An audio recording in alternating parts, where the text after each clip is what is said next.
পরিবারের সাথে সময় কাটালাম। আজকে আমি চলে যাচ্ছি সেই প্রবাসে। দীর্ঘ 12 বছর পর আমি আসলাম বাংলাদেশের পরিবারের সাথে কিভাবে কেটে গেল 4 মাস থাকার পরে আজকে আমি চলে যাচ্ছি সেই প্রবাস নামের দেশটিতে। মনটা অনেক খারাপ। বিমানে বসে শুধু মিস করতে আসি পরিবারের সবাই। এতটা খারাপ লাগে যাওয়ার সময় তা বলার মতো নয়। চোখে লুকানো পানি এবং পরিবারকে মিস করা কতটা কষ্টকর যারা প্রবাসে থাকে তারাই জানে।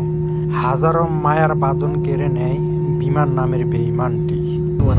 বিদায় দেওয়া এবং নেওয়া এতটা কষ্টকর যারা প্রবাসে থাকেন তারাই জানে।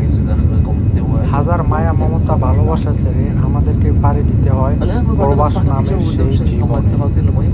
পাওয়া যায় না পরিবারের ভালোবাসা, দয়া, মা, স্নেহ, আদর, ভালোবাসা থেকে বঞ্চিত করে রাখে এই প্রবাস জীবন। পরিবারের সুখের জন্যই আমাদেরকে চলে যেতে হয় এই প্রবাস জীবনে। পরিবারের মুখে হাসি ফোটানোর জন্যই আমাদেরকে ত্যাগ করতে হয় দয়া, মায়া, ভালোবাসা। সেই জীবনটাই শুধু একটা কারাগারের মতন। কারণ কারাগারে থাকলে আপনি অনেক মানুষের সাথে বসবাস করতে পারেন। কারণ এই জীবনটা কারাগারের চেয়ে অনেক কঠিন। এখানে আপনি অসুস্থ হলে, আপনার কোনো সমস্যা হলে না আপনি পাবেন আপনার কোনো আত্মীয় স্বজন, না পাবেন আপনার কোনো বন্ধু বান্ধব। এখানে নিজের ডাক্তার নিজেই রান্না করে খেতে হয়। প্রবাস নামের এই জীবনটাও একটা শিক্ষা যেটা বিশ্ববিদ্যালয়কেও হার মানাবে। জীবনের সুখ দুঃখ সব কিছু হার মেনে পরিবারের মুখে হাসি ফোটানোর জন্যই আমাদেরকে পাড়ি দিতে হয় প্রবাস নামের এই দেশটিকে। এই দেশটিতে আমাদের থাকার উদ্দেশ্য হচ্ছে আমাদের পরিবারকে আমরা একটু ভালো রাখবো, সুস্থ রাখবো।